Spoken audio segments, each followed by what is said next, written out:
What's wrong? Mind you, we'd never met. But she saw right through me. She saw the distress. I immediately began crying.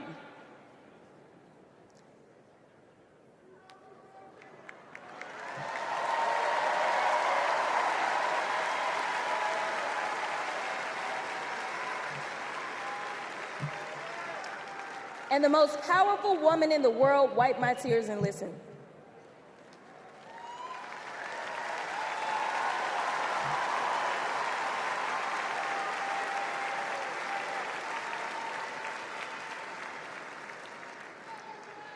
It's so hard for me to tell this story.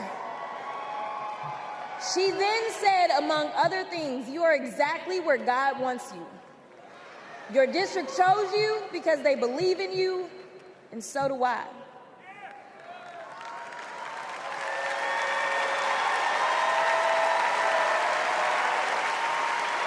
I'm gonna stop. Okay. The next month, I went viral for the first of many times to come for hitting Republicans with a dose of their own medicine. That brief but impactful interaction gave me my legislative legs, and I've been running ever since.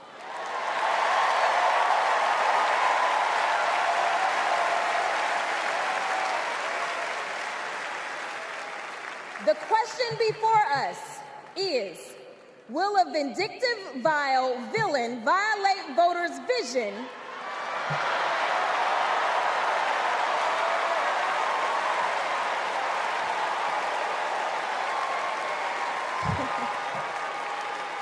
for a better America or not?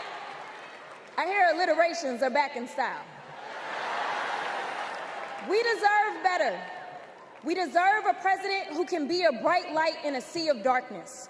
One who will pull us forward, because we won't go back.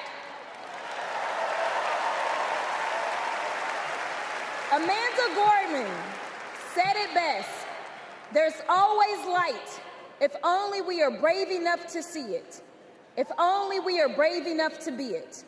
Kamala Harris showed me that light. And America, when she is our president, together we will shine as that beacon of hope and freedom around the world once more. God bless y'all.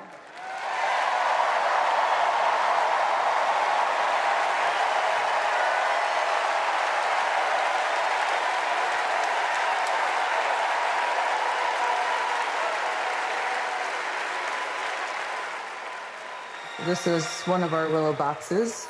This was the outfit that she was gonna maybe wear home from the hospital. Here's her little... the blanket that she was in. It's okay. No.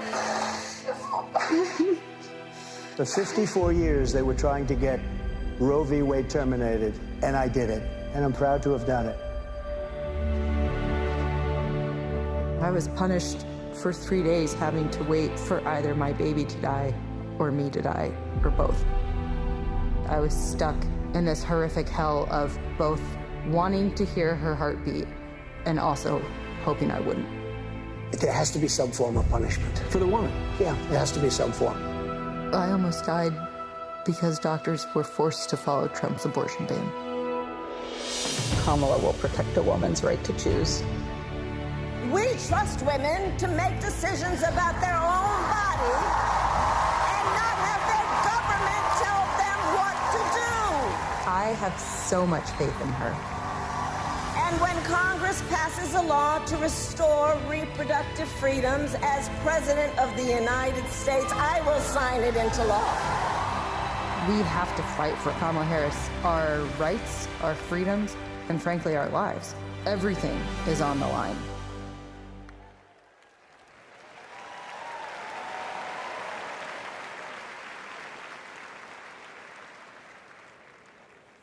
When you're expecting a baby, packing for the hospital should be a joyful moment. For us, it was different. we were told with 100% certainty we would lose our baby girl, Willow, and we were sent home. For 3 days, we waited until Amanda was sick enough to receive standard abortion care. Eventually, Amanda's temperature spiked. She was shaking, disoriented, and crashing. I don't remember what I threw into our bag that day, only that instead of welcoming Willow, I was hoping Amanda's life could be saved.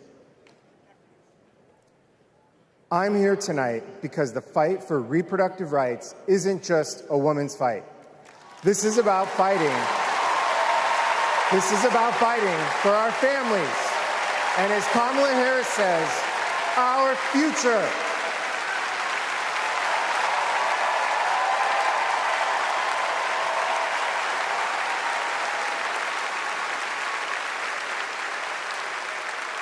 Every time I share our story, my heart breaks. For the baby girl we wanted desperately, for the doctors and nurses who couldn't help me deliver her safely, for Josh, who feared he would lose me too. But I was lucky. I lived. So I'll continue sharing our story, standing with women and families across the country. Today, because of Donald Trump, more than 1 in 3 women of reproductive age in America lives under an abortion ban. A second Trump term would rip away even more of our rights. Passing a national abortion ban, letting states monitor pregnancies and prosecute doctors, restricting birth control and fertility treatments. We cannot let that happen. We need to vote as if lives depend on it, because they do.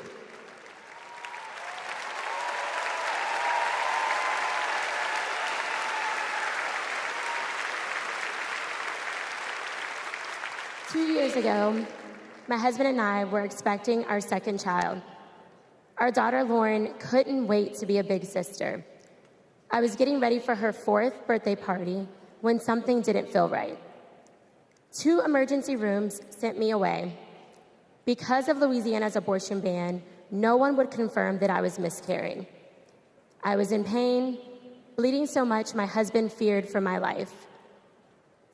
No woman should experience what I endured, but too many have. They write to me saying, "What happened to you happened to me." Sometimes they're miscarrying, scared to tell anyone, even their doctors. Our daughters deserve better. America deserves better.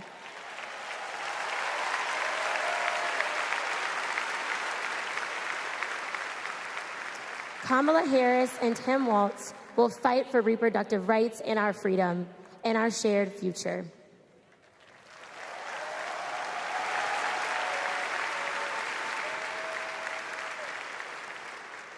Growing up, I was an all-American girl.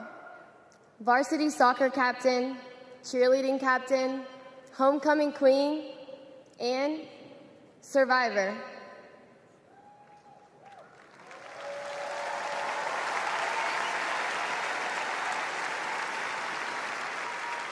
I was raped by my stepfather after years of sexual abuse. At age 12, I took my first pregnancy test, and it was positive. That was the first time I was ever told, "You have options." I can't imagine not having a choice. But today, that's the reality for many women and girls across the country because of Donald Trump's abortion bans. He calls it a beautiful thing. What is so beautiful about a child having to carry her parents' child? There are other survivors out there who have no options. And I want you to know that we see you. We hear you.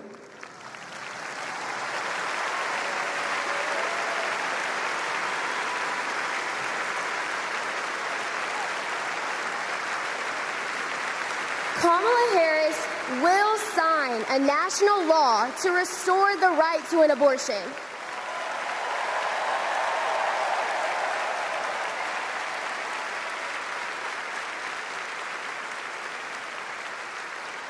She will fight for every woman and every girl, even those who are not fighting for her.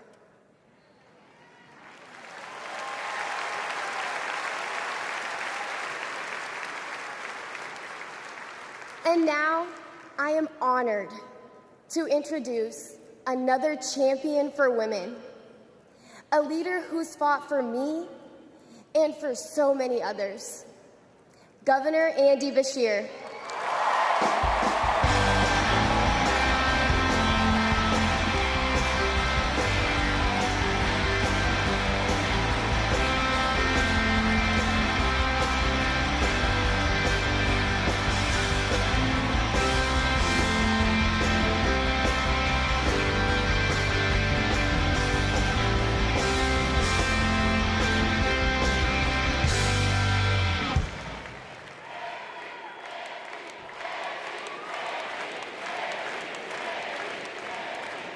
Duvall is one of the bravest people I've ever met.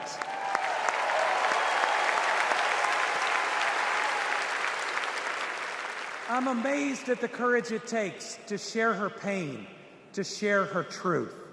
Yet Donald Trump brags about tearing a constitutional right away from Hadley and every other woman and girl in our country. That's why we must tear away any chance he can ever be president ever again.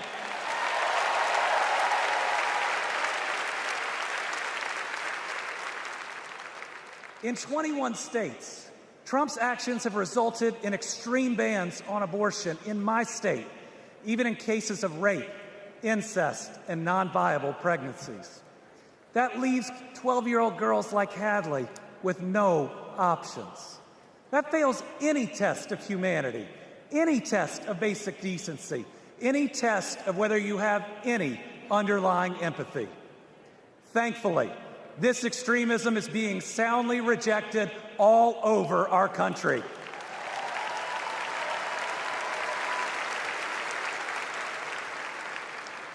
In Kentucky, we put reproductive freedom on the ballot last November, and I beat Donald Trump and Mitch McConnell's hand-picked candidate by more than 5 percentage points.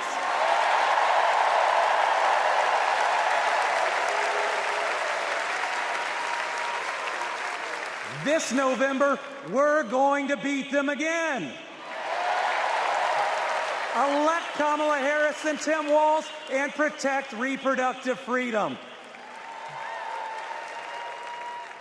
Folks, Donald Trump appointed the Supreme Court justices who got us into this mess.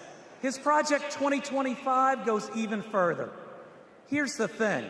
Trump and Vance simply don't believe in your freedom. Trump says people are absolutely thrilled that women had their basic rights eliminated. J.D. Vance says women should stay in violent marriages and that pregnancies resulting from rape are simply inconvenient. Their policies give rapists more rights than their victims. That's not inconvenient, it's just plain wrong.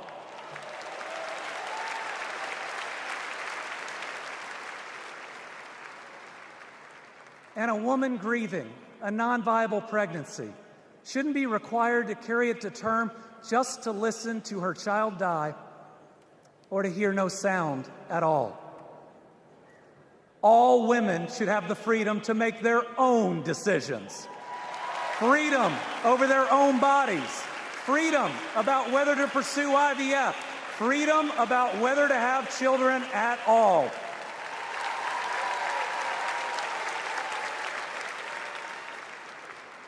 How we treat people transcends party lines. It goes right to the heart of who we are. My faith teaches me the golden rule that I am to love my neighbor as myself. And the parable of the Good Samaritan says we are all each other's neighbors. So I want anyone watching tonight, Republican, Independent, Democrat, to know that you are welcome here.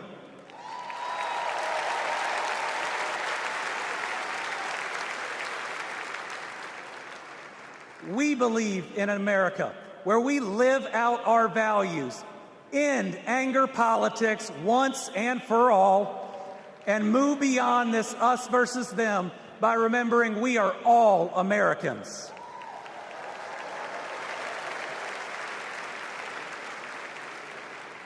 That's how Joe Biden and Kamala Harris lead. They both called to ask how they could help Kentucky in recovering from natural disasters. They helped us improve our roads, our bridges, and invested in our people. They didn't ask me who Kentuckians voted for. They asked me what Kentuckians needed, and folks, they delivered.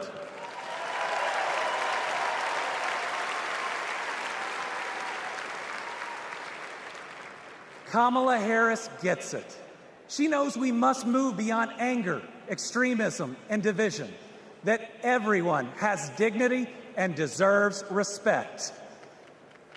America, we're going to win.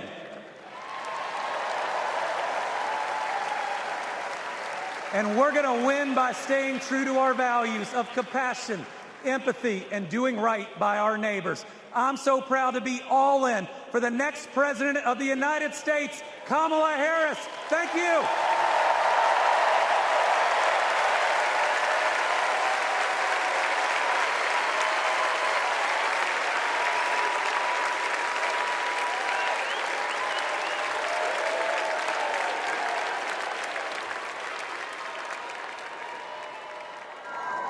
Please welcome Georgia Senator Raphael Warnock.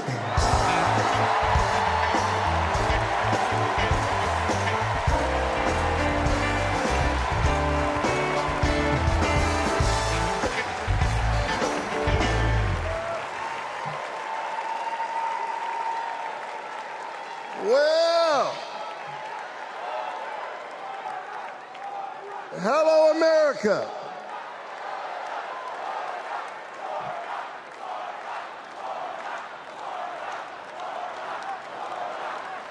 Thank you so very much. On January 5th, 2021, the people of Georgia did an amazing thing.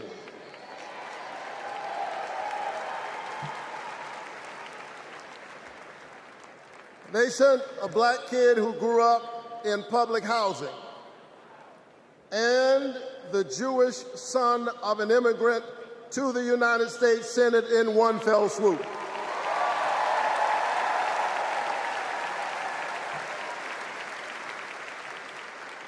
And among those Georgians was my then 82-year-old mother. She grew up in Waycross, Georgia. Do you know where that is? It's way across Georgia. She grew up in Waycross, Georgia, where she picked other people's cotton and other people's tobacco. But because this is America, the 82-year-old hands that used to pick somebody else's cotton and somebody else's tobacco picked her youngest son to be a United States Senator.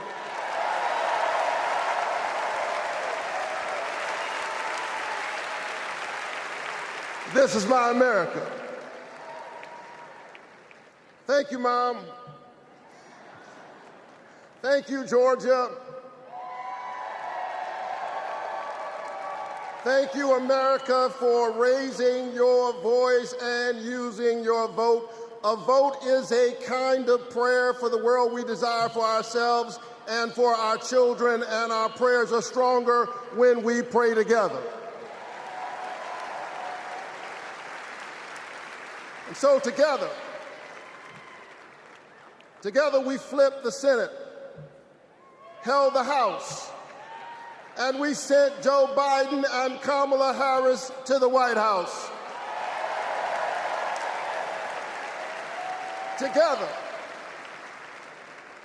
Together we vaccinated our citizens, we fortified our cities and our towns, and we stood by our small businesses. Together we set out to heal the land. A nation besieged by a deadly pandemic and beset by the awful and divisive rhetoric of a man too small for the office entrusted him or the task set before him.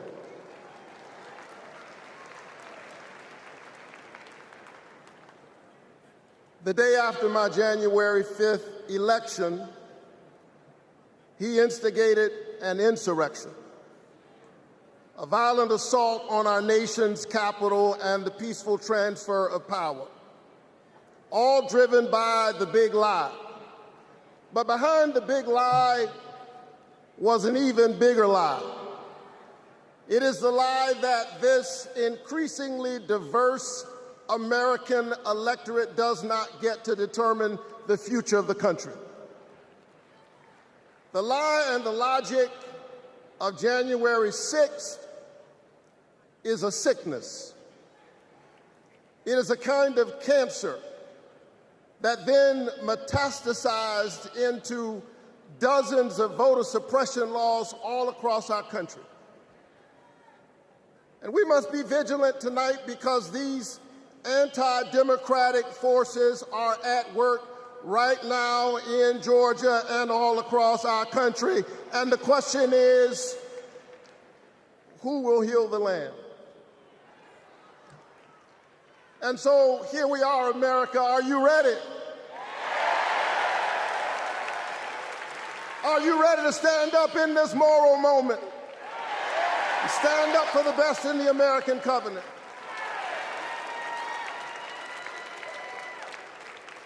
Elections are about the character of a country.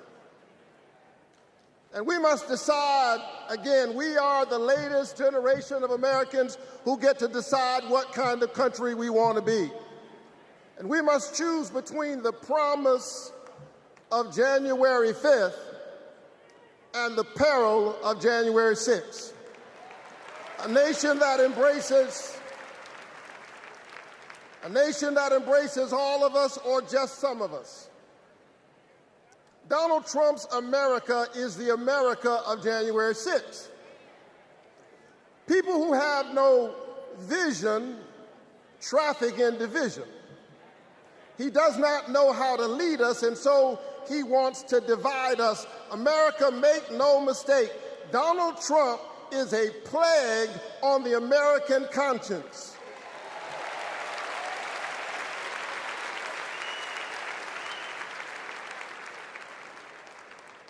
He is a clear and present threat to the precious covenant we share with one another. And yes, I saw him holding the Bible and endorsing a Bible as if it needed his endorsement. He should try reading it.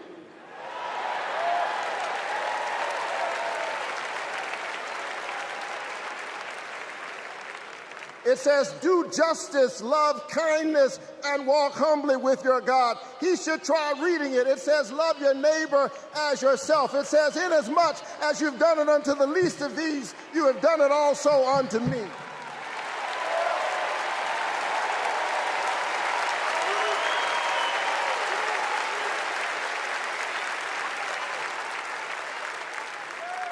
I choose the American covenant. E pluribus unum, out of many one. I choose January 5th. I choose a nation that provides a path for ordinary people and gives every child a chance.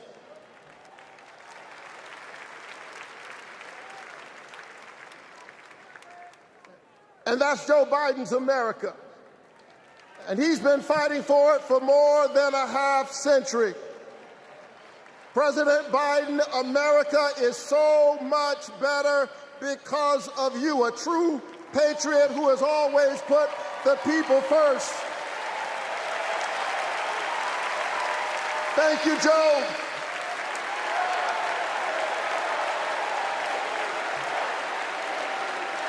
Thank you, Joe.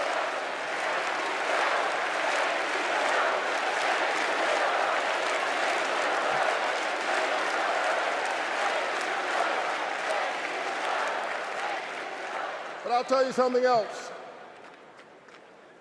Not only is that Joe Biden's America, that's Kamala Harris's America.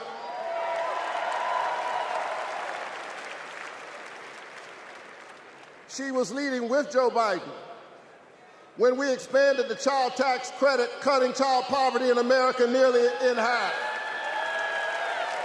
We ought to renew it. She cast a tie-breaking vote for my bill capping the cost of insulin to no more than $35 per month for seniors. We ought to extend it to everybody. Together we passed an infrastructure bill, bolstered American manufacturing and clean energy, an investment in the house that we all share together. And I've got news for you, we are just getting started. Are you ready to win this election?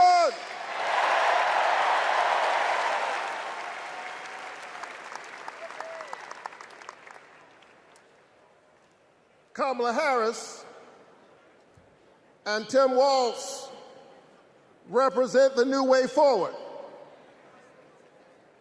We're not going back. We're not going back because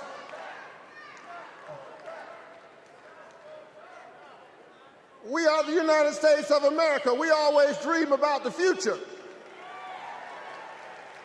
And so forward on women's reproductive rights, because we believe that a patient's room is too small and cramped a space for a woman, her doctor, and the United States government. That's too many people in the room.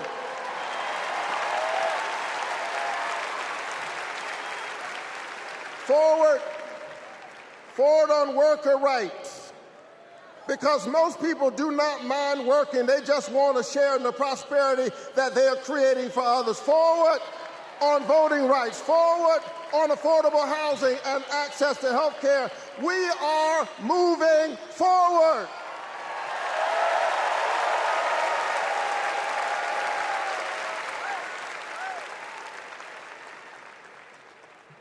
And so I'm inspired tonight.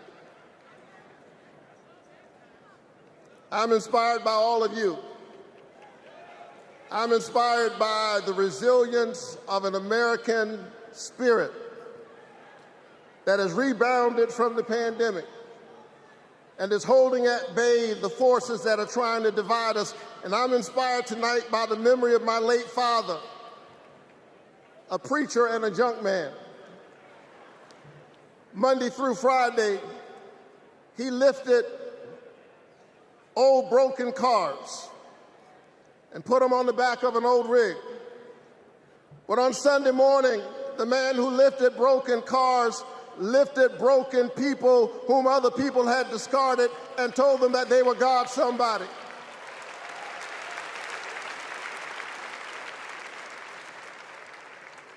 My dad discovered strength in the broken places, a power made perfect in weakness.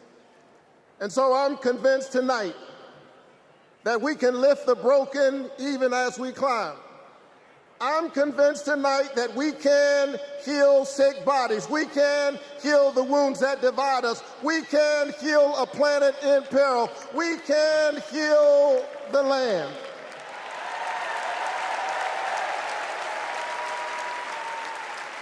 And in a strange way,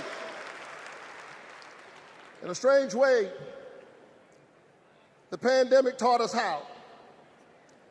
A contagious airborne disease means that I have a personal stake in the health of my neighbor.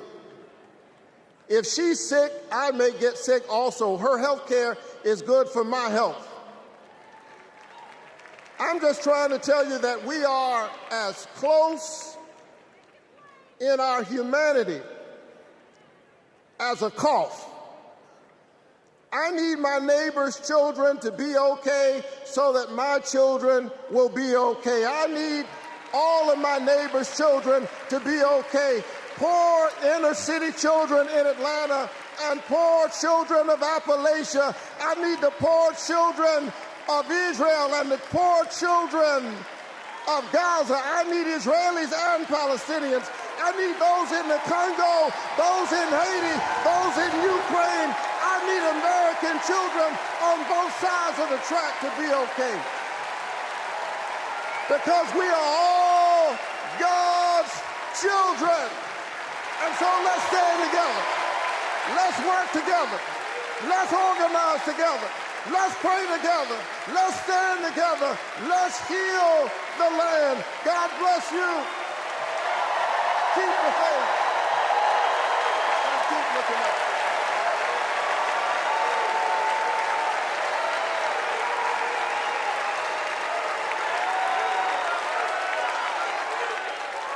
Please welcome Delaware Senator Chris Coons.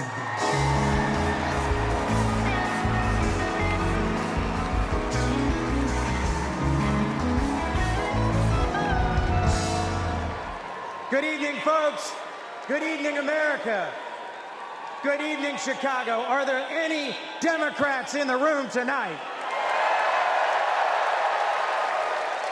Folks, we are on the verge of making history. We are on the verge of an historic election. And I want to talk with you for just a few minutes about my dear friend, our president, Joe Biden. Joe Biden's mom had a saying: "You are defined by your courage, and you are redeemed by your loyalty."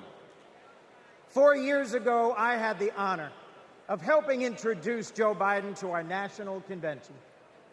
I spoke about Joe's faith, his love of family, his determination to restore the soul of our nation. Back in 2020, America was nearly flat on our back from a deadly pandemic, an economic collapse, and then in January, an assault on our democracy.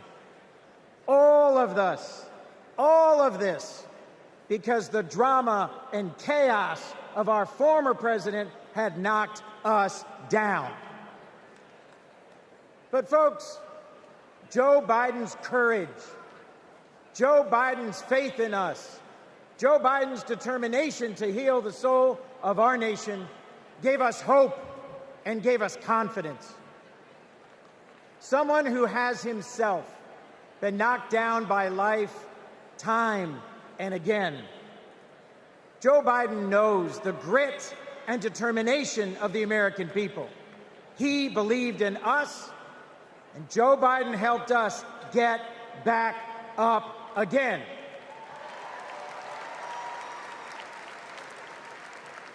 Using the incredible skills he developed in many years in the U.S. Senate, Joe got passed and signed into law the most consequential legislation of any president in 60 years, helping our veterans, advancing gun safety, cutting prescription drug prices, fighting climate change, rebuilding bridges and broadband, bringing manufacturing back to America. Together, Joe and Kamala helped rebuild our economy from the middle up, from the bottom up, and the middle out, not from the top down. And they made our families safer and our country stronger at home and abroad. Today, we are so much better off because they believed in us, in our democracy. And our incredible First Lady, Jill Biden, our incredible First Lady, Jill Biden, our incredible First Lady, Jill Biden, was at Joe's side every step of the way, fighting for education, advancing the cancer moonshot, determined to improve women's health care, honoring military families. Joe and Jill, together, you have done so much for us, and there's so much more you will do and we can do together. Mr. President, thank you. Thank you for elevating a great leader in Kamala Harris.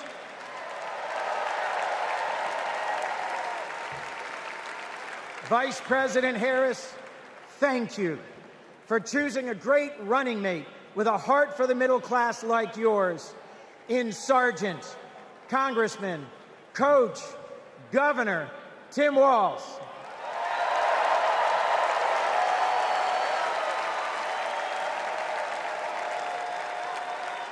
I have hope. Do you? I have hope. Do you? I have hope. Do you? And it is in no small part because of Joe Biden. I have never known a more compassionate man than Joe Biden. I have never known a man who has taken from his own loss and his own faith and delivered so much for the future of so many others. Mr. President, you were my senator as a Delawarean. You are my president as an American, and you will always be my friend. On behalf of our nation, Joe, for your courage in fighting for our democracy, we thank you.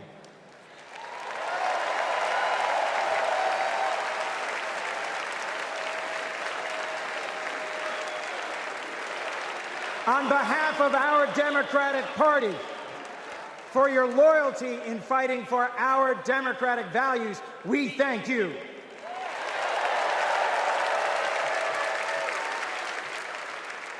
And on behalf of Delaware, thank you, Joe, and God bless you. We love you. We love Joe. We love Joe. We love Joe. We love Joe.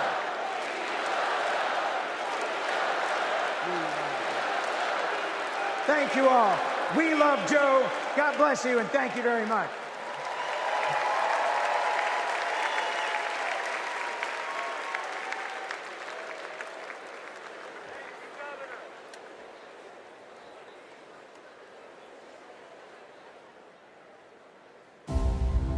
Hi, I'm Vivian Weirwell, and I'm a 4th grade student at Kristen McAuliffe.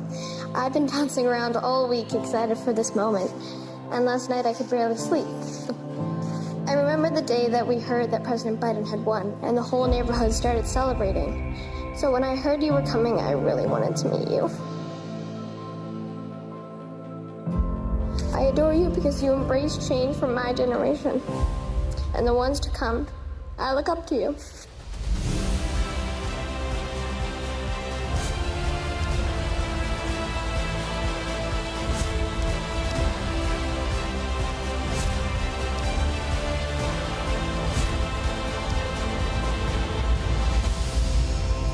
Now it is my honor to introduce our First Lady, Dr. Jill Biden.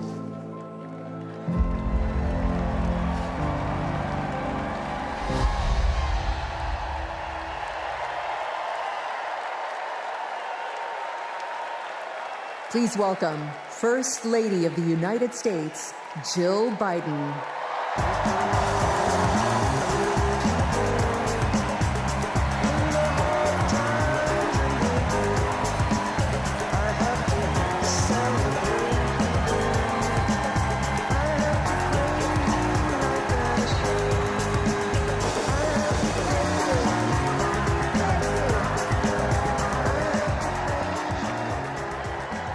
Thank you.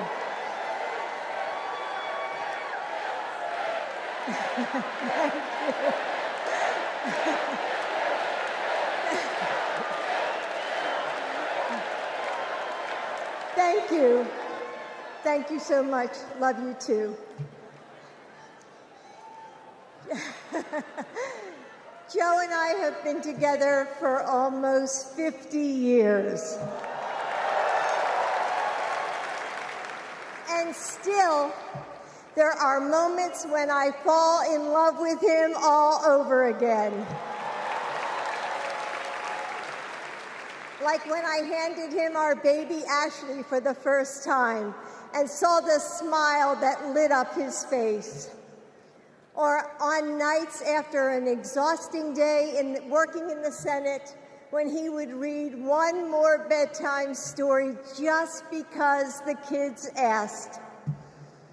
When he stops on a rope line because he sees someone grieving who needs to know that everything is going to be all right one day.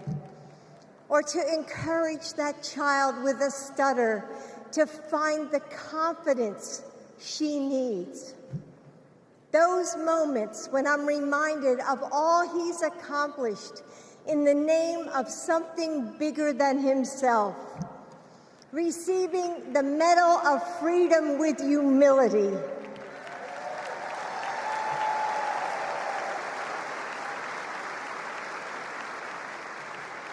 Placing his hand on our family Bible to take his oath of office.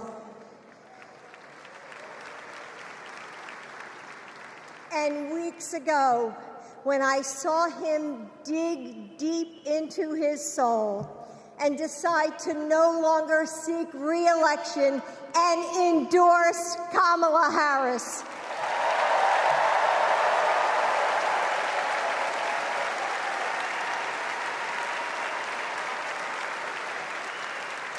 With faith and conviction, Joe knows that our nation's strength doesn't come from intimidation or cruelty. It comes from the small acts of kindness that heal deep wounds, from service to the communities that make us who we are, from love of a country that shines with promise and renewal. Kamala Harris knows that too.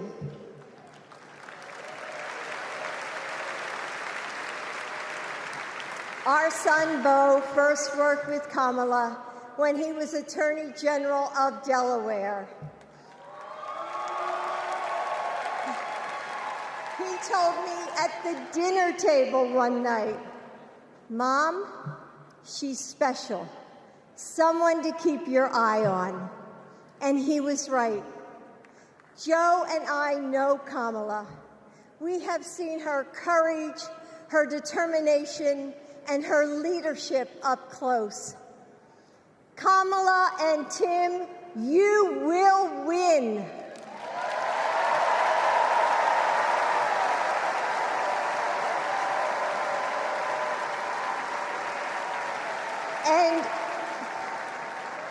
And you are inspiring a new generation. We are all a part of something bigger than ourselves, and we are stronger than we know. The future of our country is in the hands of those in this room and all of you watching at home.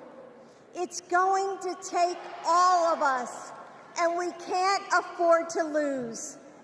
With faith in each other, hope for a brighter future, and love for our country, we will fight and we will win together.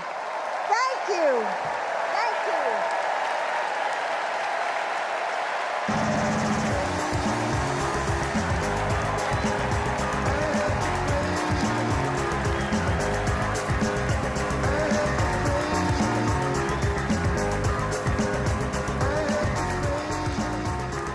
Please welcome first daughter, Ashley Biden.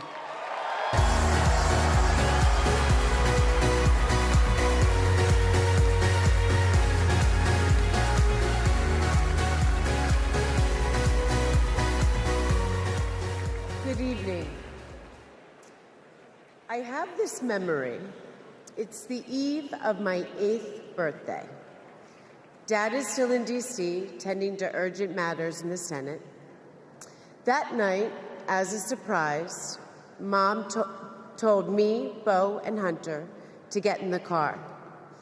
I remember pulling up to the Wilmington Amtrak station, riding up the escalator to the platform.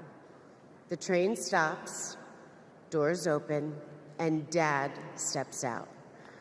As soon as I saw him, I run down that platform and jump into his arms. Like magic, Mom brought out a cake, they sang happy birthday, and I blew out the candles. Dad hugged me, and he said that he had to get back to work. He crossed to the southbound train, and off he went to DC. That was a snapshot of one moment, of one day, on this extraordinary journey of being Joe Biden's daughter.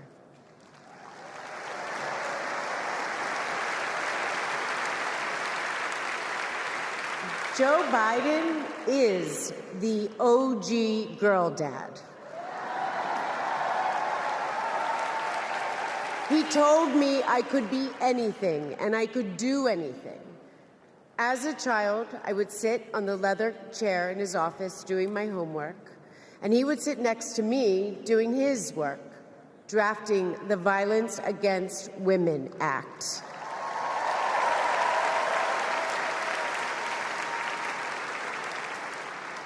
And he wasn't just a girl dad. I could see that he valued and trusted women. How he listened to his mother, how he believed in his sister, and most of all, how he respected my mother's career. Dad was always there, doing everything he could to be a true partner to her. Dad, you always tell us, but we don't tell you enough, that you are the love of our lives and the life of our love.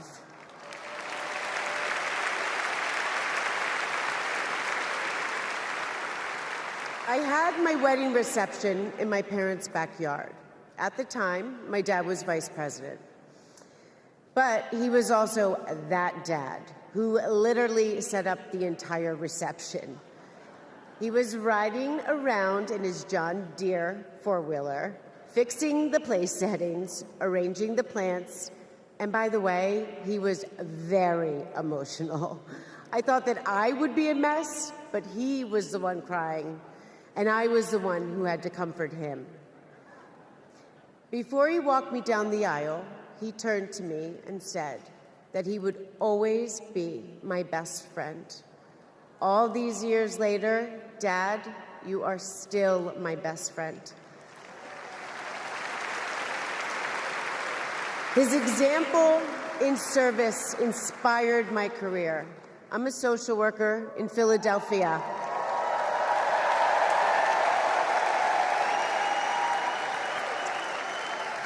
I support formerly incarcerated women as they heal from past trauma and they reclaim their lives. Dad always told me that I was no better than anybody else and nobody was better than me. He taught me that everyone deserves a fair shot and that we shouldn't leave anyone behind. That's what you learn from a fighter who has been underestimated his entire life. When I look at Dad, I see grace, strength, and humility. I see one of the most consequential leaders ever in history.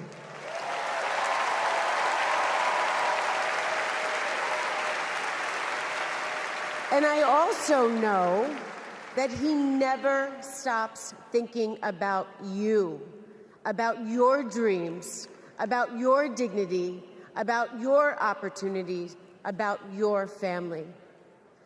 Dad knows that family is everything. When Hunter and I lost our brother Bo to cancer in 2015, the grief and the pain felt like it might never end. Dad had the capacity to step out of his own pain and absorb ours. And I know that Bo is here with us tonight, as he is always with us.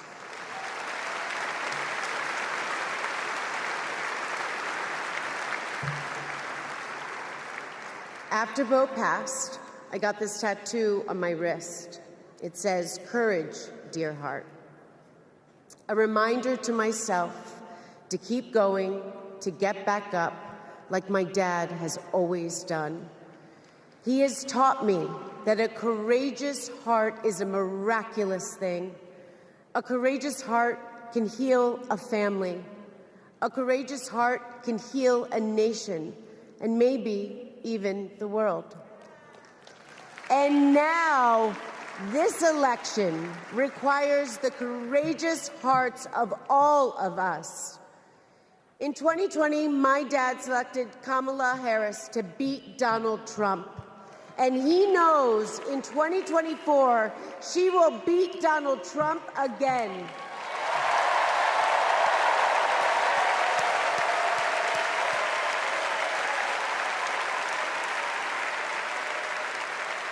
So tonight, I am asking you, if you stood with us in 2020, call upon your courageous heart. Stand with us today. Work harder than you have ever worked before in your life. This is the fight of our lifetime. Our freedom, our democracy, our reproductive rights.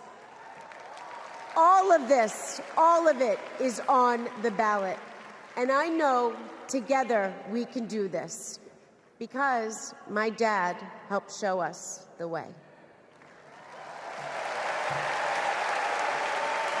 And now I would like to introduce my father, your 46th President of the United States, Joe Biden.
Thank you.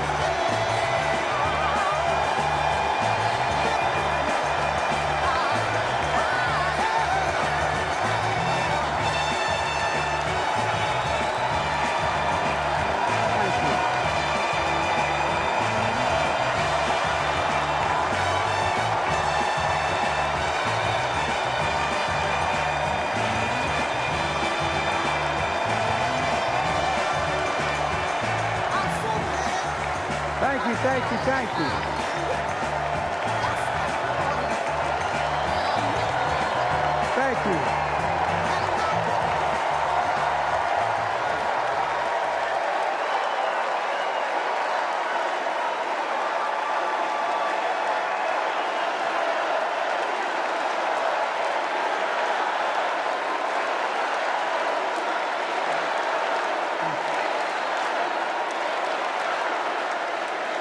Thank you, thank you, thank you.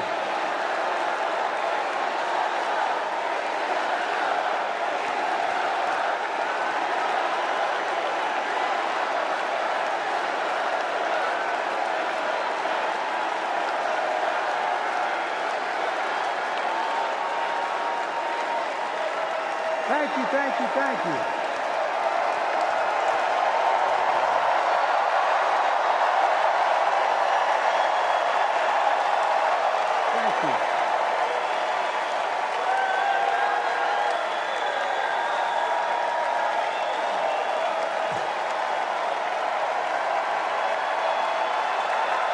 you.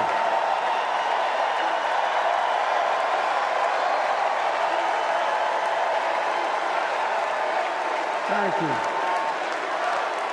I love you. Thank you.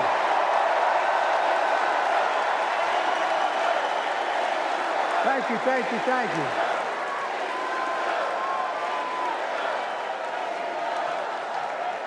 That was my daughter.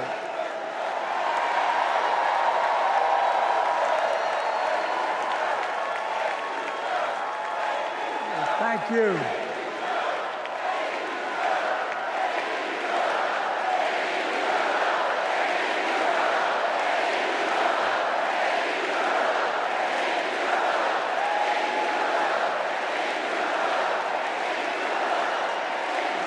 Thank you, thank you, thank you. Thank you. Thank you for so. I tell you what.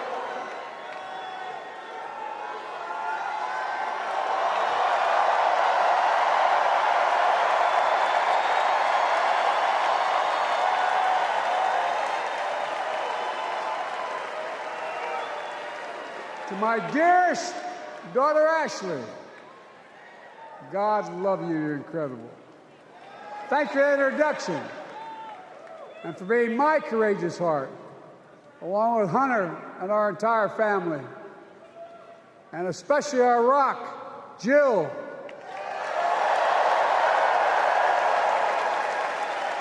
Who, as those of you who know us, she still leaves me both breathless and speechless.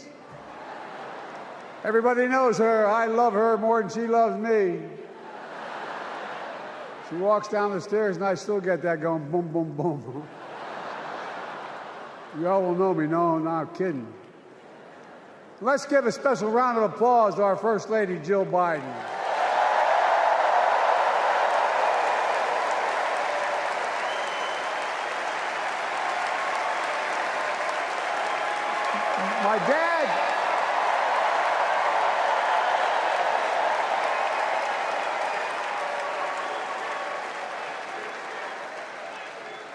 My dad used to have an expression, for real. He'd say, Joey, family is the beginning, the middle, and the end. And I love you all. Folks. And America, I love you.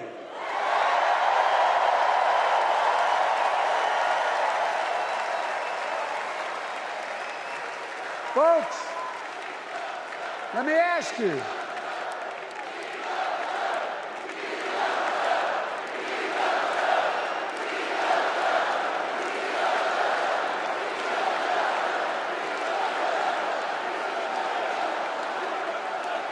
Let me ask you.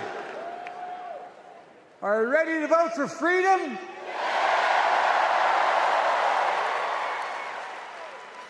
Are you ready to vote for democracy and for America?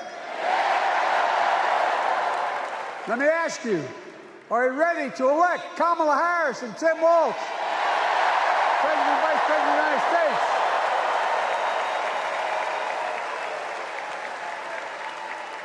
My fellow Democrats, my fellow Americans, nearly 4 years ago, in winter, on the steps of the Capitol on a cold January day, I raised my right hand and I swore an oath to you and to God to preserve, protect, and defend the Constitution and to faithfully execute the office of the President of the United States.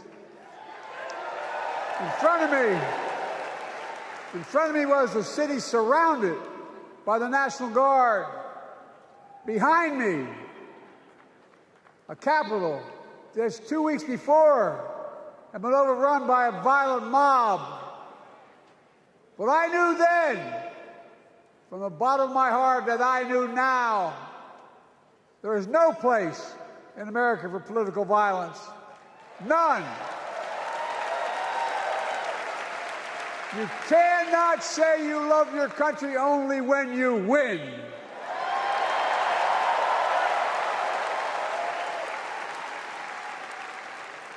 In that moment, I wasn't looking to the past.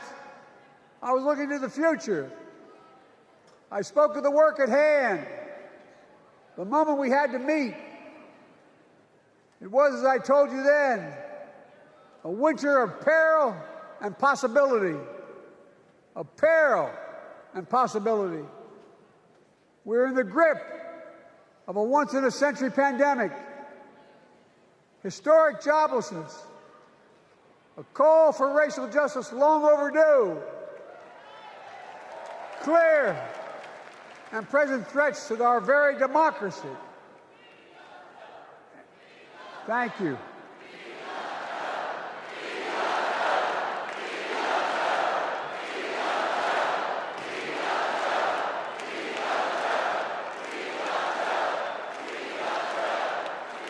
And yet I believed then, and I believe now, that progress was and is possible. Justice is achievable, and our best days are not behind us, they're before us.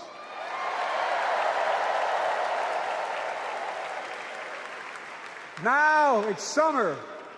The winter has passed, and with a grateful heart, I stand before you now on this August night to report that democracy has prevailed.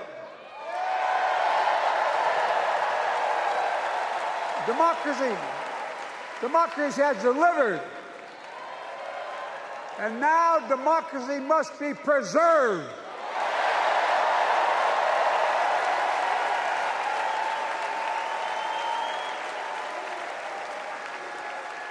You've heard me say it before. We're facing an inflection point. One of those rare moments in history when the decisions we make now will determine the fate of our nation and the world for decades to come. That's not hyperbole, I mean it literally. We're in a battle for the very soul of America.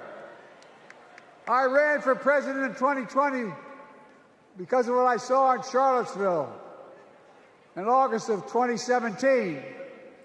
Extremists coming out of the woods, carrying torches, their veins bulging from their necks, carrying Nazi swastikas, and chanting the same exact anti-Semitic bile that was heard in Germany in the early 30s. Neo-Nazis, white supremacists, the Ku Klux Klan, so emboldened by a president then in the White House that they saw as an ally. They didn't even bother to wear their hoods. Hate was on the march in America. Old ghosts and new garments, stirring up the oldest divisions, stoking the oldest fears, giving oxygen to the oldest forces that they long sought to tear apart America. In the process, a young woman was killed. When I contacted her mother, I asked about what happened. She told me. When the president was asked what he thought had happened, Donald Trump said, and I quote, "There are very fine people on both sides. My God." That's what he said. That is what he said and what he meant. That's when I realized, had listened to the admonition of my dead son, I could not stay in the sidelines. So I ran.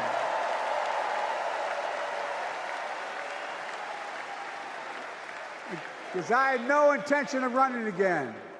I just lost part of my soul. But I ran with a deep conviction. In America, I know and believe in an America where honesty, dignity, decency still matter.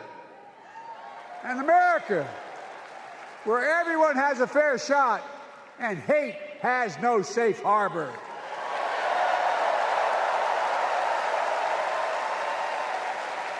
An America where the fundamental creed of this nation, that all of us are created equal, is still very much alive. and a broad coalition of Americans joined with me. 81 million voters voted for us, more than any time in all of history. Because of all of you in this room and others, we came together in 2020 to save democracy.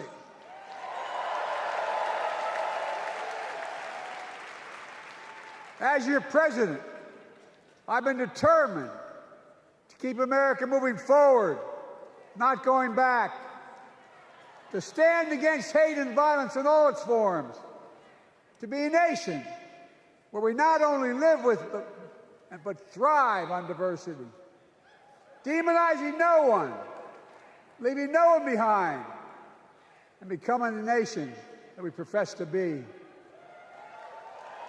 I also ran to rebuild the backbone of America, the middle class.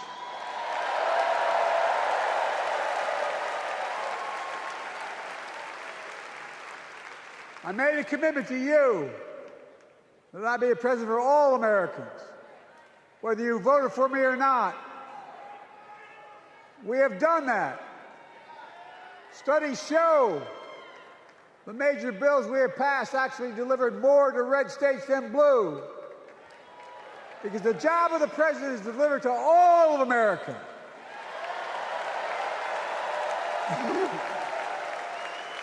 Because of you, and I'm not exaggerating, because of you, we've had one of the most extraordinary 4 years of progress ever, period.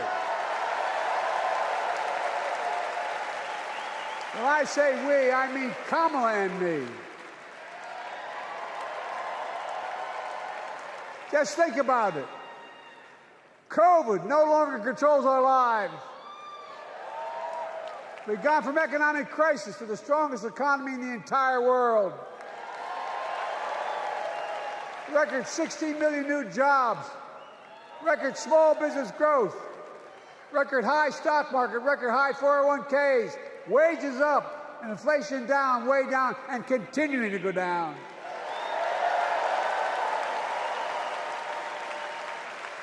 The smallest racial wealth gap in 20 years.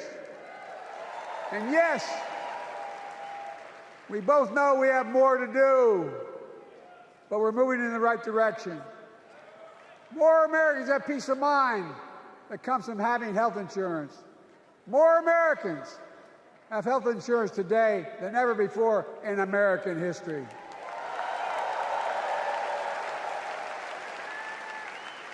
And after, as a young senator beginning to fight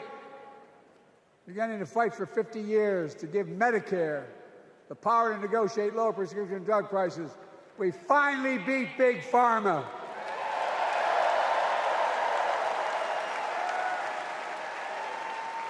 And guess who cast the tie-breaking vote? Vice President, soon-to-be President Kamala Harris.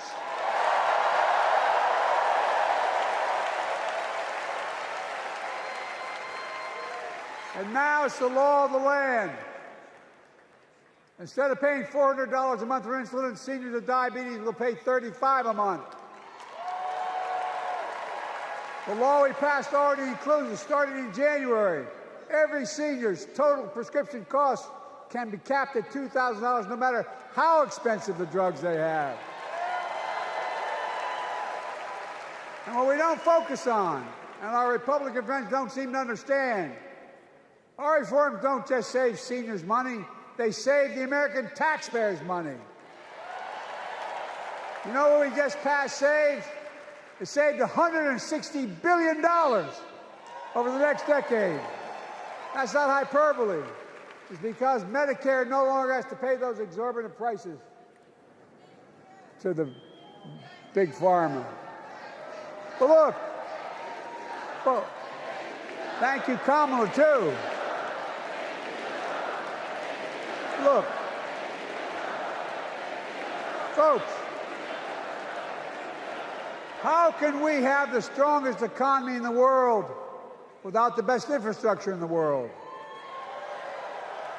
Donald Trump promised Infrastructure Week. every week for 4 years. And he never built a damn thing.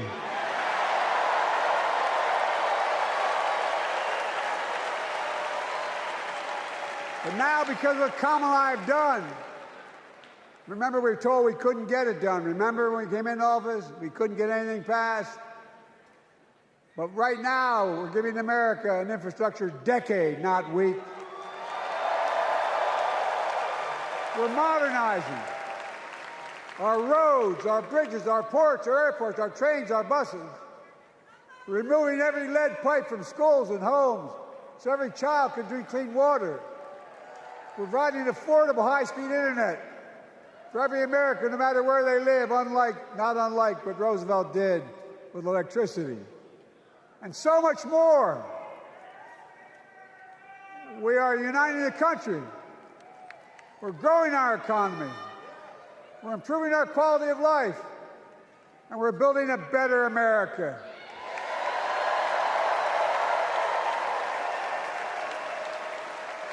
Because that's who we are. How can we be the strongest nation in the world without leading the world in science and technology?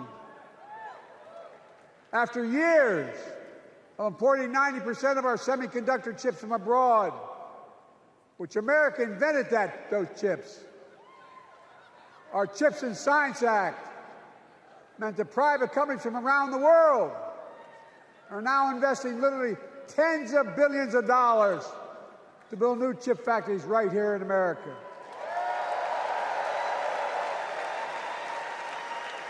And over that period, they'll create tens of thousands of jobs. And many of those jobs in the so-called fabs, the buildings that make the chips, that's being constructed now. And guess what? The average salary in those fabs, size of a football field, will be over $100,000 a year, and you don't need a college degree.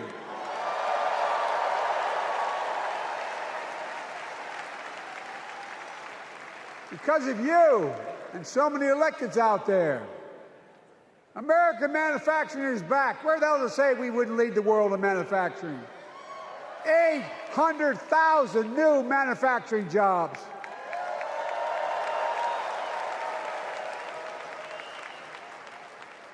Our Republican friends and others made sure they'd go abroad to get the cheapest labor. We used to import products and export jobs. Now we export American products and create American jobs right here in America, where jobs belong. With every new job, with every new factory, pride and hope is being brought back to communities throughout the country that were left behind. You know you're from them, many of you. You know what it's like when that factory closed, where your mother, your father, your grandmother, grandfather worked. And now you're back, providing once again, proving that Wall Street didn't build America, the middle class built America, and unions built the middle class.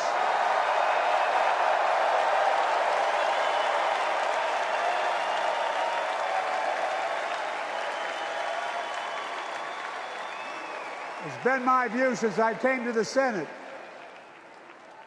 And that's why I'm proud to have been the first president to walk a picket line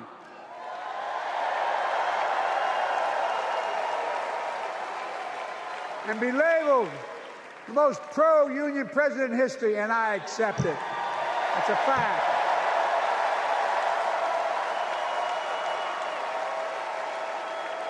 Because when unions do well, we all do well.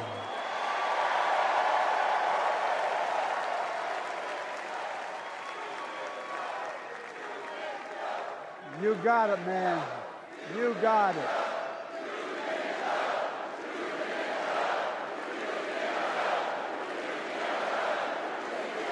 I agree. I'm proud. Look, remember we told we couldn't get anything done because we couldn't get anything done in the Congress? Well, with your support, we passed the most significant climate law in the history of mankind.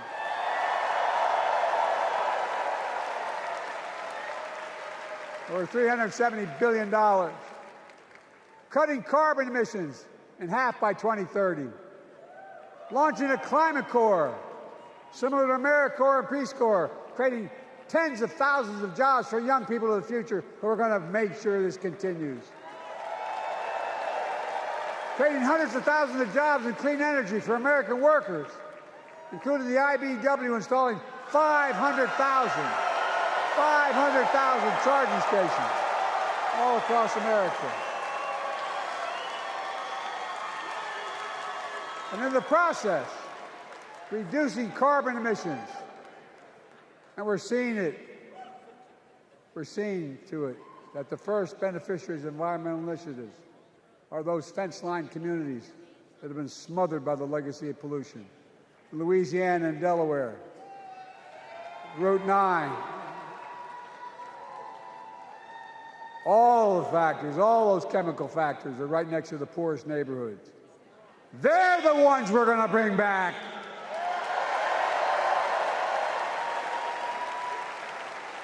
And how?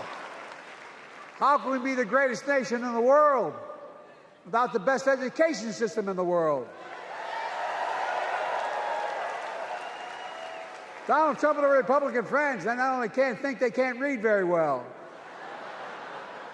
Seriously, think about it. Look at their Project 2025. They want to do away with the Department of Education.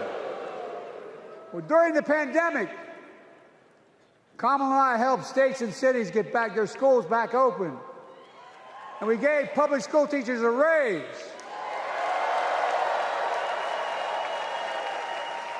We created apprenticeships with businesses and communities, putting students on a path to a good paying job, whether or not they go to college. And by the way, we're making college a hell of a lot more affordable. Increasing Pell Grants by $900. Over $15 billion to HBCUs. Minority service education, including Hispanic institutions and tribal colleges. We kept our commitment to provide more student relief than ever by lifting the burden of helping millions of families so they could get married, start a family, buy a home, and begin to build family wealth and contribute to the community and grow our economy. It's not costing us, it's creating more wealth. We fundamentally transformed how our economy grows, from the middle out and the bottom up instead of the top down. You know, my dad used to say there wasn't a whole hell of a lot to drop down on my kitchen table at the end of the month. I come from a basic middle-class family, 3-bedroom house, 4 kids, a grandpop living with us, decent neighborhood, but never a penny to spare. And look, that top-down notion never worked. A lot of Democrats didn't think it worked, thought it worked, but it doesn't. And when we did all that, what we've done, everybody can do well. Everybody.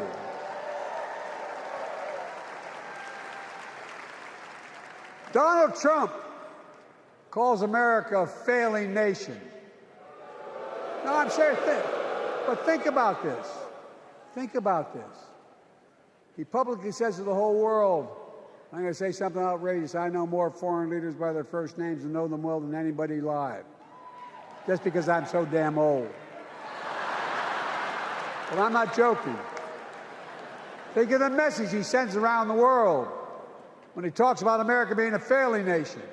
He says we're losing. He's the loser. He's dead wrong.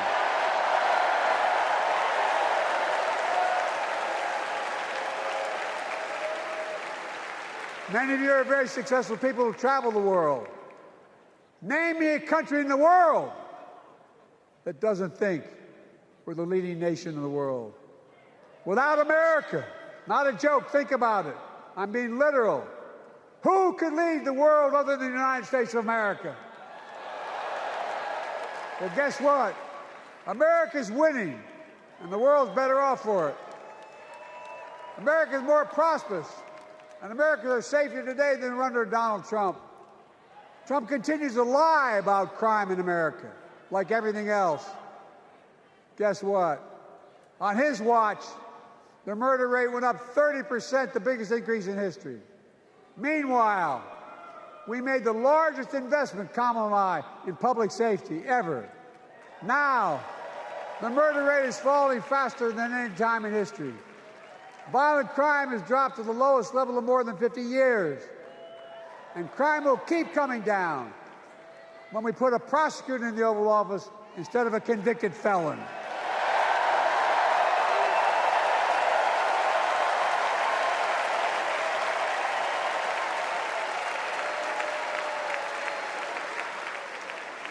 And folks, the distinguished senator from the C Senate from California and I passed the first ban on assault weapons.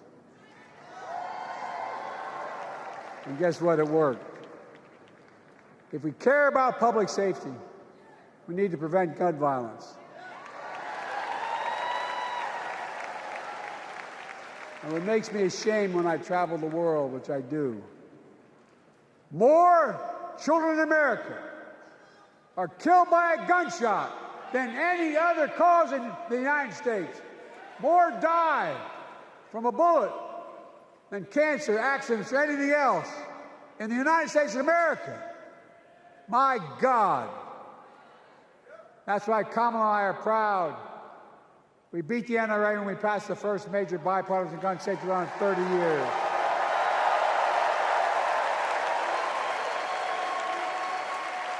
I'm serious.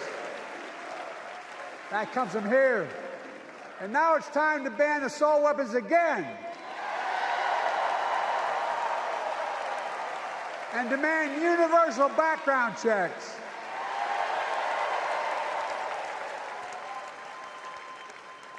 It's hard. I never thought I'd stand before a crowd of Democrats and refer to a president as a liar so many times. No, I'm not trying to be funny. It's sad. Trump continues to lie about the border. Here's what he won't tell you. Trump killed the strongest bipartisan border deal in the history of the United States that we negotiated with a Senate Republican. It took 4 weeks.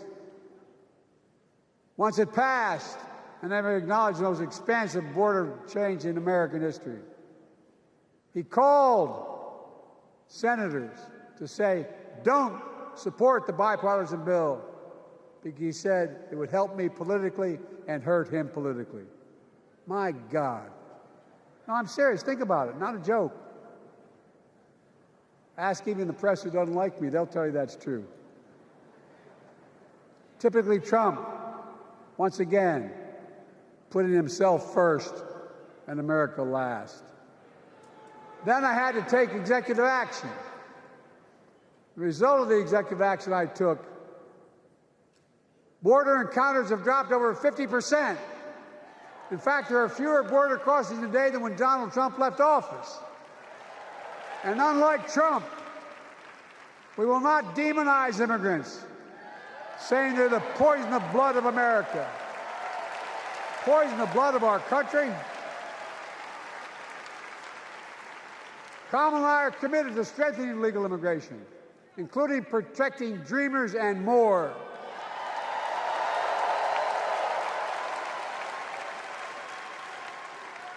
And here's what else I believe in.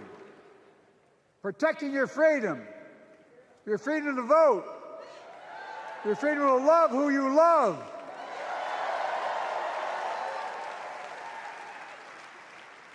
And your freedom to choose.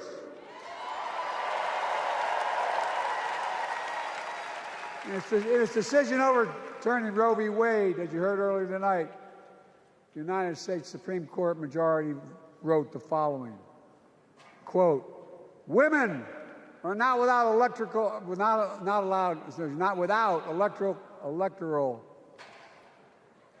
or political power. No kidding. MAGA Republicans found out the power of women in 2022. And Donald Trump is going to find out the power of women in 2024. Watch.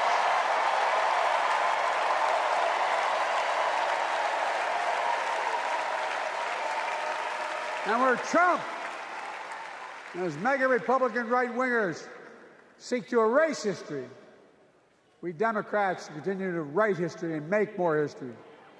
I'm proud to have kept my commitment to appoint the first black woman in the United States Supreme Court.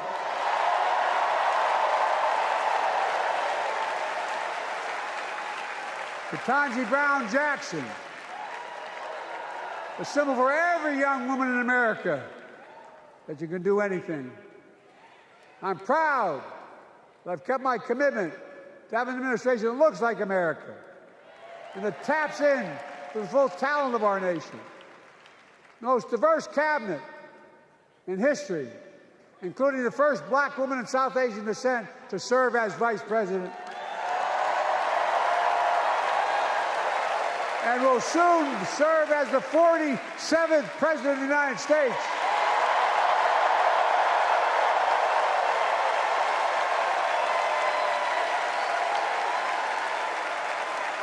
She is good. Look. Thank you, Kamala.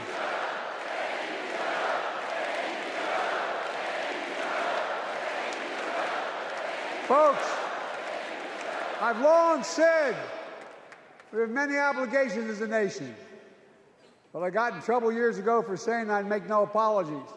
We have only one truly sacred obligation: and equip those we send to war and care for them and their families when they come home and when they don't. That's why I'm so proud to have written and signed the PACT Act, one of the most significant laws ever, helping veterans and their families exposed to toxic materials like burn pits in Agent Orange. I was around during the Vietnam War. It's hard. Nobody was able to prove that there's illness as a consequence of Agent Orange.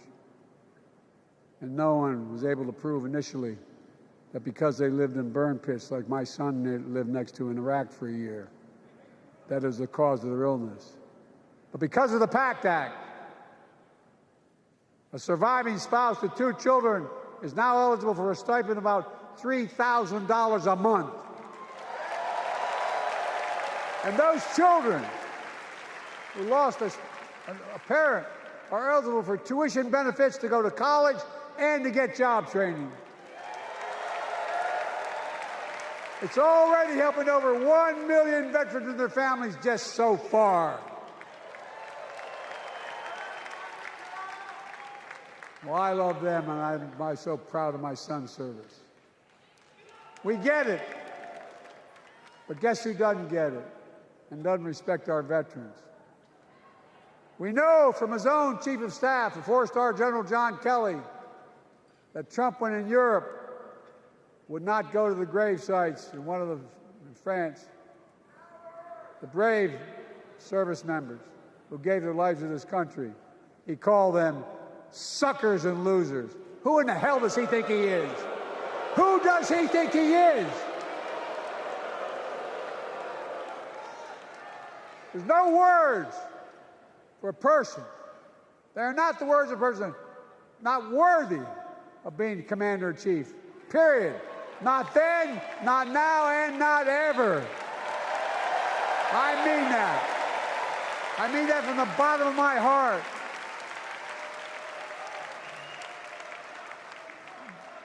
Just as no commander-in-chief should ever bow down to a dictator, the way Trump bows down to Putin. I never have, and I promise you, Kamala Harris will never do it. Will never bow down. When Trump left office, Europe and NATO was in tatters.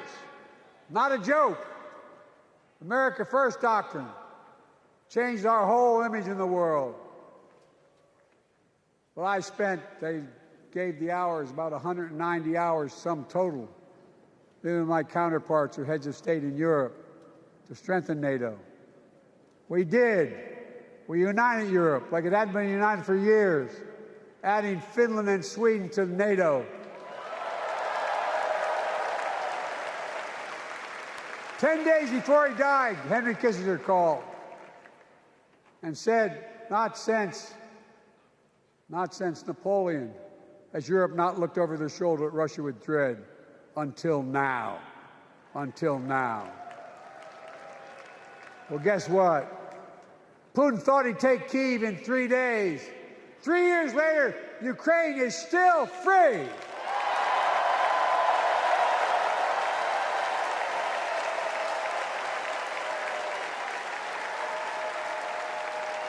When I came to office, the conventional wisdom was that China would inevitably surpass the United States.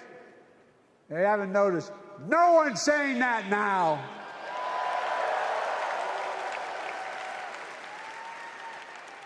And we'll keep working to bring hostages home and end the war in Gaza and bring peace and security to the Middle East.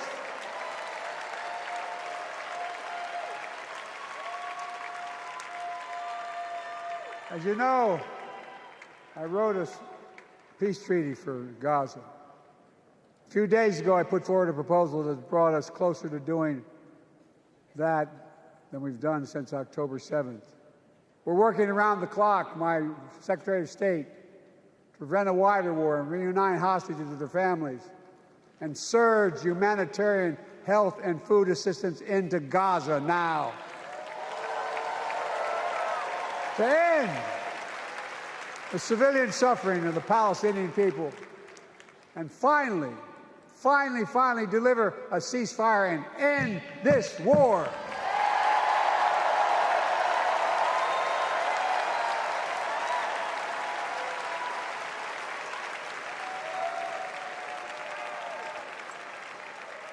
Those protesters out in the street, they have a point. A lot of innocent people are being killed on both sides. Just as we worked around the clock to bring home wrongfully detained Americans and others from Russia in one of the most complicated swaps in history, but they're home. Kamala and I are going to keep working to bring all Americans wrongfully detained around the world home. I mean it. Folks, I've got 5 months left in my presidency. I've got a lot to do. I intend to get it done.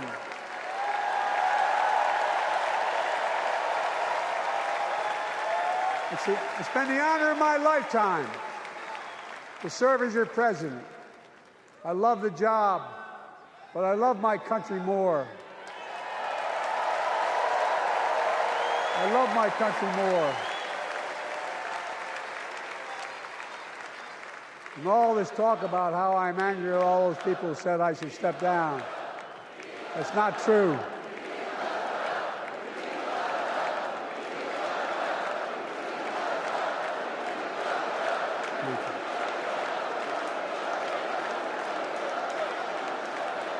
I love my country more, and we need to preserve our democracy. In 2024, we need you to vote. We need you to keep the Senate. We need you to win back the House of Representatives. And above all, we need you to beat Donald Trump.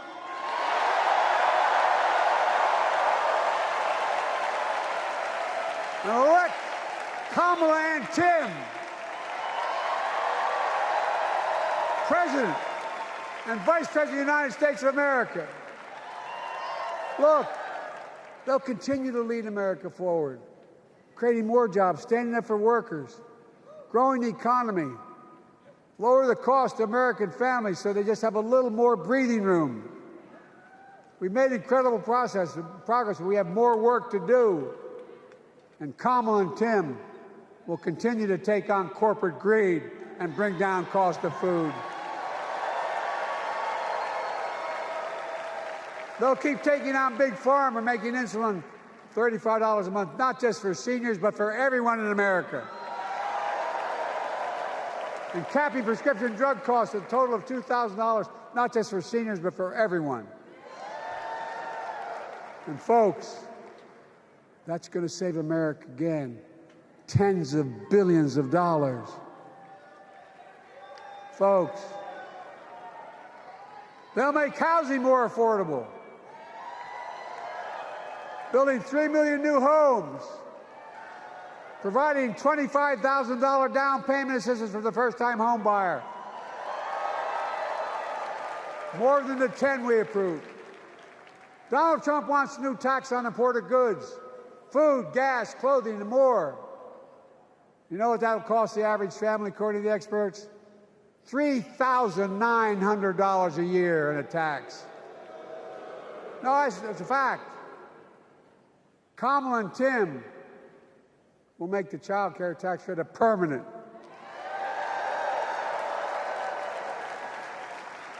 Lifting millions of children out of poverty and helping millions of families get ahead. But you know what Trump has?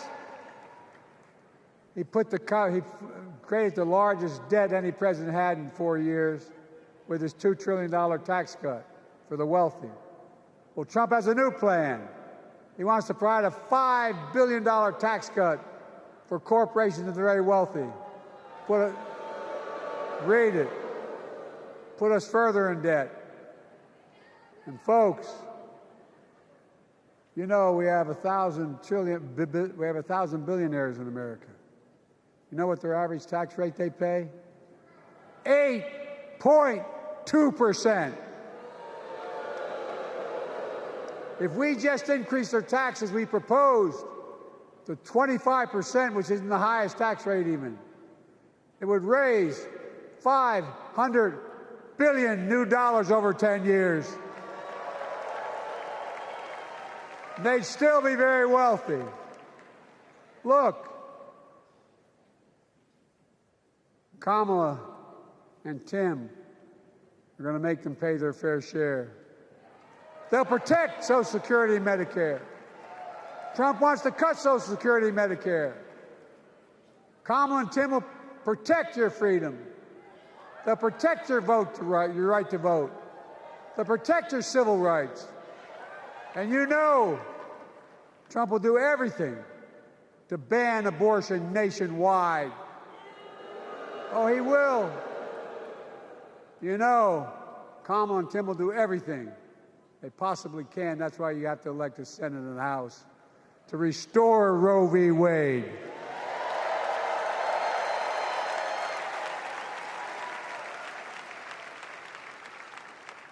The ancient Greeks taught us that character is destiny. Character is destiny. For me and Jill, we know Kamala and Doug are people of character. It's been our honor to serve alongside them. And we know that Tim and Gwen Walz are also people of great character. Selecting Kamala was the very first decision I made when I became our nominee. And it was the best decision I made my whole career.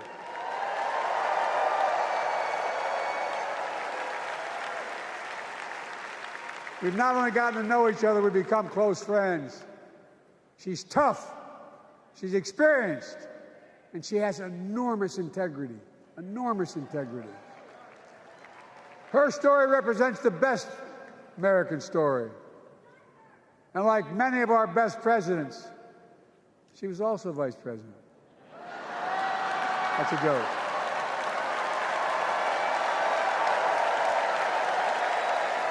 But she'll be a president our children can look up to.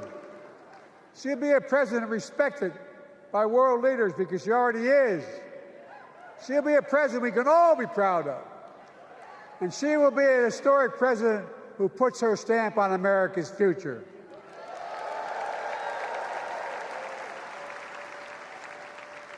This will be the first presidential election since January 6th. On that day, we almost lost everything about who we are as a country. And that threat This is not hyperbole. That threat is still very much alive. Donald Trump says he will refuse to accept the election result if he loses again. Think about that. He means it. Think about that. He's promising a bloodbath if he loses, in his words. And that he'll be a dictator on day one, in his own words. By the way, this sucker means it. No, I'm not joking. Think about it. Anybody else said that in the past, you'd think he was crazy. He is crazy, but you'd think it was an exaggeration, but he means it. We can't let that happen. Folks, all of us carry a special obligation. Independents, Republicans, Democrats. We saved democracy in 2020, and now we must save it again in 2024.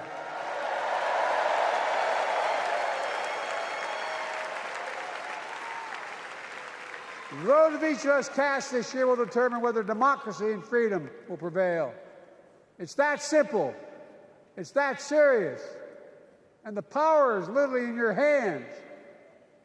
History is in your hands. Not hyperbole. It's in your hands. America's future is in your hands. Let me close with this. Nowhere else in the world could a kid with a stutter and modest beginnings in Scranton, Pennsylvania, and Claymont, Delaware, grow up to sit behind the resolute desk in the Oval Office.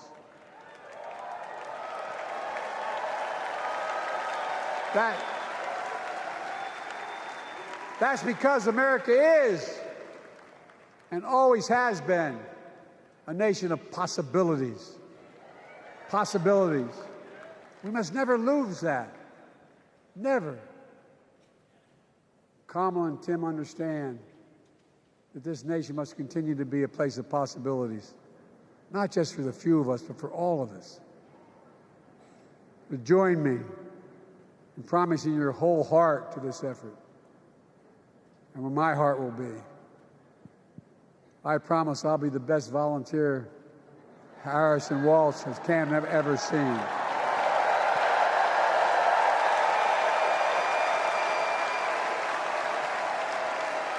Each of us has a part in the American story.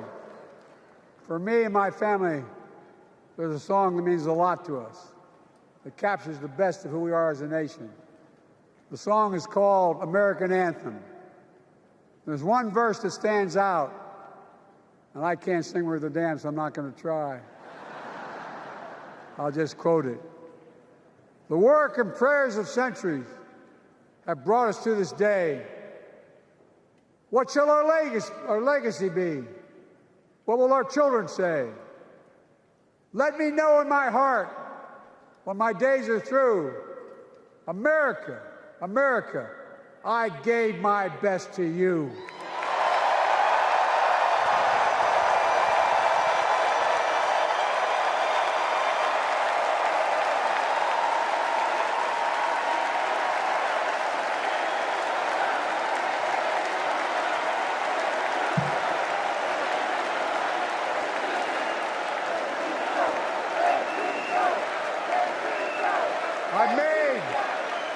I've made a lot of mistakes in my career, but I gave my best to you.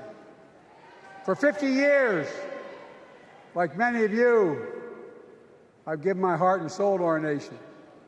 And I've been blessed a million times in return with the support of the American people.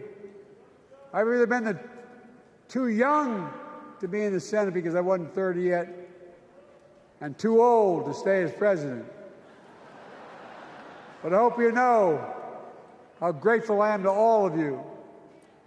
I can honestly say, and I mean this in the bottom, give you my word as a Biden, I can honestly say I'm more optimistic about the future than I was when I was elected as a 29-year-old United States Senator. I mean it. Folks, we just have to remember who we are. We're the United States of America.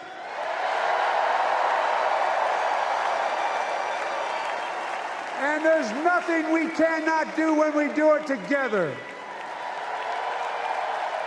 God bless you all, and may God protect our troops. Thank you.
Please stand if you are able for this evening's benediction, offered by Rabbi Michael Beals and Pastor Cindy Rudolph.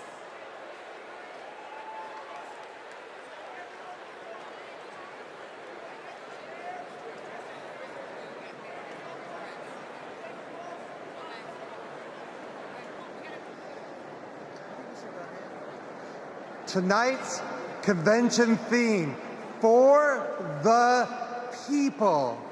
hint at the inclusive, bridge-building messages and policies the Democratic Party will require to succeed not only in November, but long after that.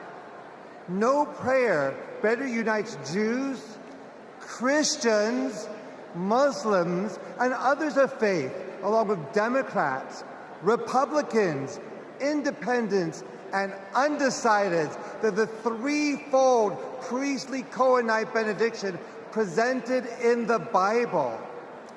It is divided into three in order to shower the following blessings of gratitude, hoda'ah, upon my fellow Delawarean, President Joe Biden, for more than 50 years of selfless, effective public service. Joy, simcha, in public discourse and policy encouraged by Governor Tim Walz. And light, or, combined with freedom, cherut, inspired by Vice President Kamala Harris's Vision for America. Please respond in unity with a heartfelt Amen after each of these three ancient Hebrew benedictions. Yevarechecha Adonai v'yishmerecha. May God bless you and protect you. Ya'er Adonai panav elecha v'yichunecha. May God deal kindly and graciously with you. Yesadnai panav elecha v'yisem lecha shalom. May God turn towards you and grant you that most precious gift, the gifting of wholeness and the gift of peace. And let us say a heartfelt Amen.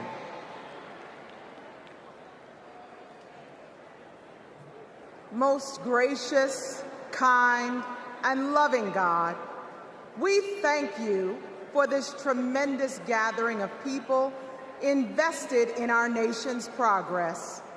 Lord, as we look upon our leadership, we see what you require of us: to do justice, like the justice Vice President Harris has championed her entire career; to love mercy, like the mercy Governor Walz has modeled as a lifelong public servant and educator; and to walk humbly, like the humility President Biden has embodied with decades of outstanding servant leadership.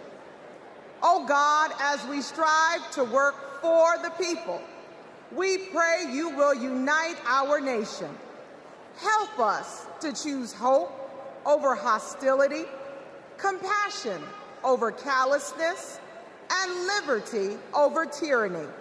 We recognize that we are living through paradoxical times, times that are precarious yet promising. But through God who gives us beauty for ashes, all things are possible. Lord, bless the work of our hands until the weak and meek become purposeful and powerful, and until the marginalized and disenfranchised become energized and mobilized. Inspire us to stand with our fellow Americans so this nation will be a light that shines for you. In the name of our loving and redeeming God we pray. Amen.